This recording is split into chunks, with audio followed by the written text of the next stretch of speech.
Why am I single? That's the question that I get asked all the time. It's my favorite. And bitch, I don't know. If I knew, I would be fixing it. I don't know. My therapist doesn't know. My friends don't know. I'm relatively sane, which you probably can't gather from my TikTok videos, but I'm never going to key your car. I'm hilarious and humble. Maybe I'm too funny.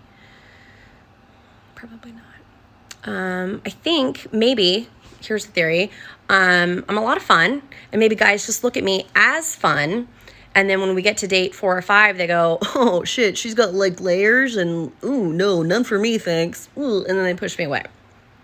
I used to have a really good job. My therapist said that might have intimidated dudes, but guess what? Now I don't. I'm like a wounded little bird, and like I need help.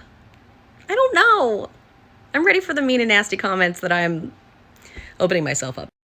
So she is basically a 38-year-old former hottie who is still single, and she can't figure out why. Even her therapist doesn't know why she's still single.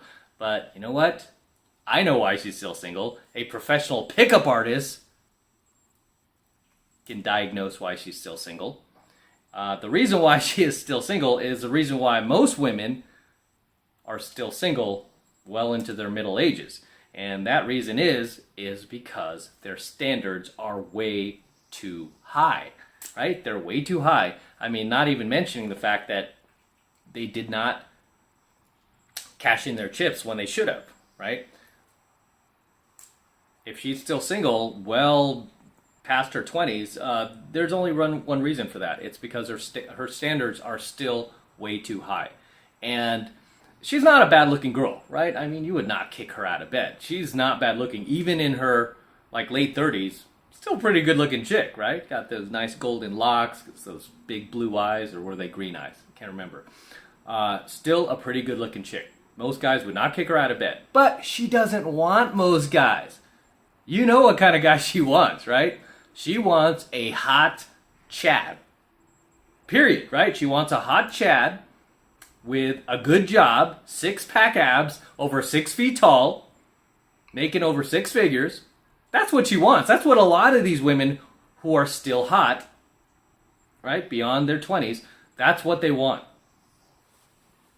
And the frustration lays in because they cannot get that guy anymore. There's like this cognitive dissonance. They don't realize that their own value has sunken, right? Their own sexual marketplace value has dropped. So, if your sexual marketplace value has dropped, then how can you expect to get a guy whose sexual marketplace value is up here, right? There's not a fair trade-off. And these guys know that. Right? And of course, being guys, they will sleep with her, they'll have sex with her, right? They'll do that, but they're not going to give her a relationship. Why? Because they don't need the 38-year-old version of her. They could get the 18-year-old version of her. So why would they settle?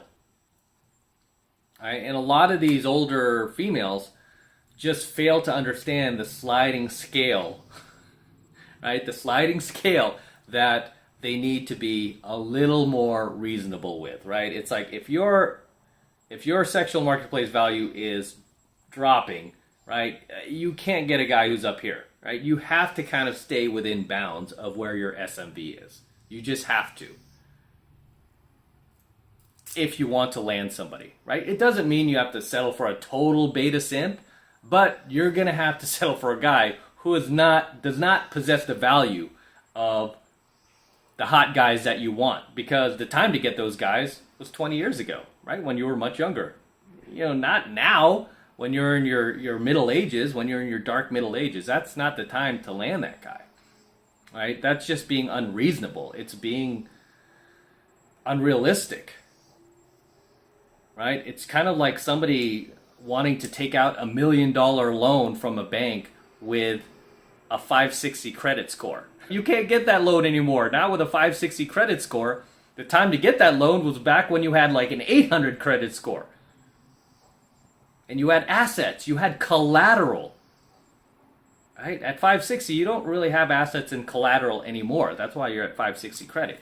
So it's like with these chicks, there's no more collateral. And in order to negotiate a good deal, when it comes to anything, right? Whether it's dating, whether it's shopping for a car, shopping for a house, getting a loan, whatever it is, right? In order to negotiate anything, you have to have leverage. You have to have collateral, right? That's what makes it a fair deal. That's what makes it win-win.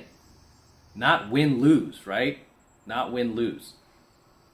If you want something to be win-win, you have to have something to trade off. There has to be an appropriate ROI, return on investment. So when I see a lot of these older females still out there, still single, that is the biggest thing that they fail to realize, is they no longer have, the assets and the collateral to leverage in a negotiation with a hot guy. It's like the hot guy does not see much of a return on investment if he were to be with her. It's like, why on earth would I do that? Why would I settle for that? So that is the first video we're going to crack into tonight. The next one is somewhat similar.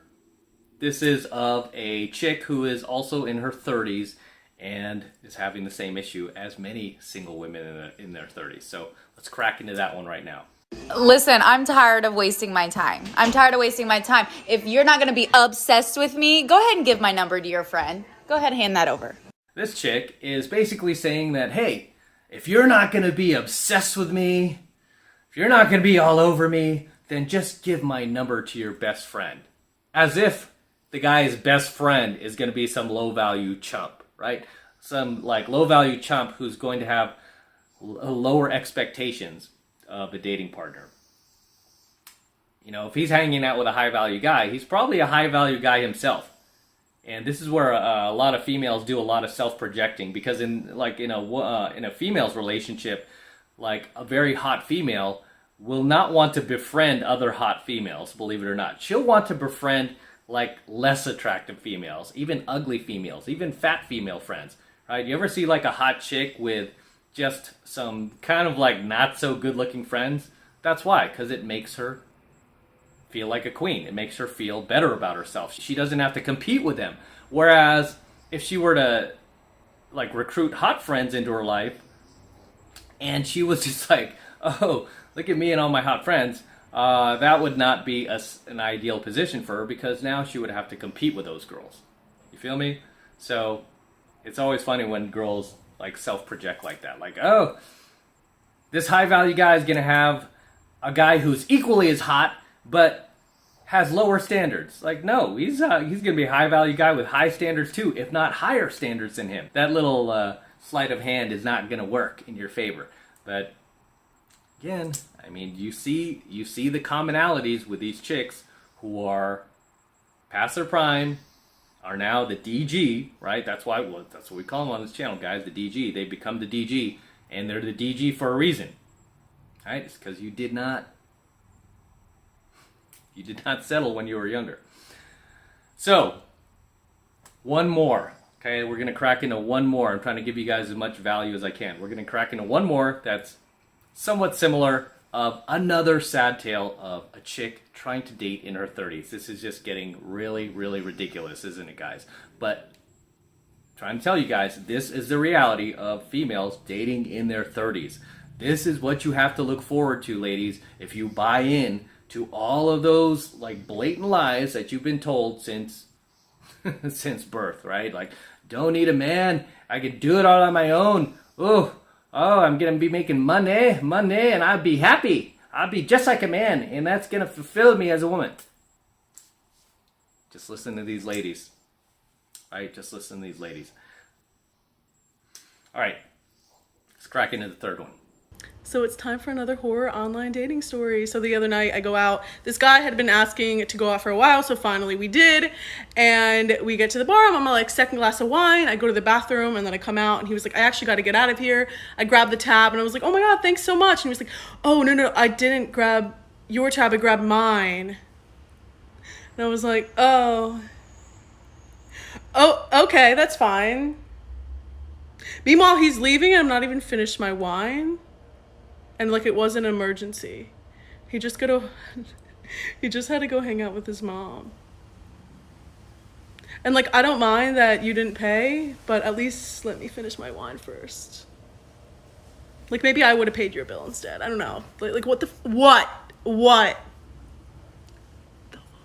So her date basically took off in the middle of a date, right? Her date took off in the middle of their date, said, "Oh, I gotta go. And she's like, "Well, oh, thanks, did you pay the bill?" And he's like, "Oh, I paid my bill, I didn't pay your bill." And she's like, "Really? Sorry to break it to you, ladies.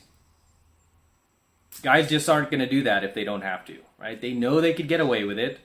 They know that they have better options, so they're going to treat you as such. As harsh as that is, they're going to treat you as such."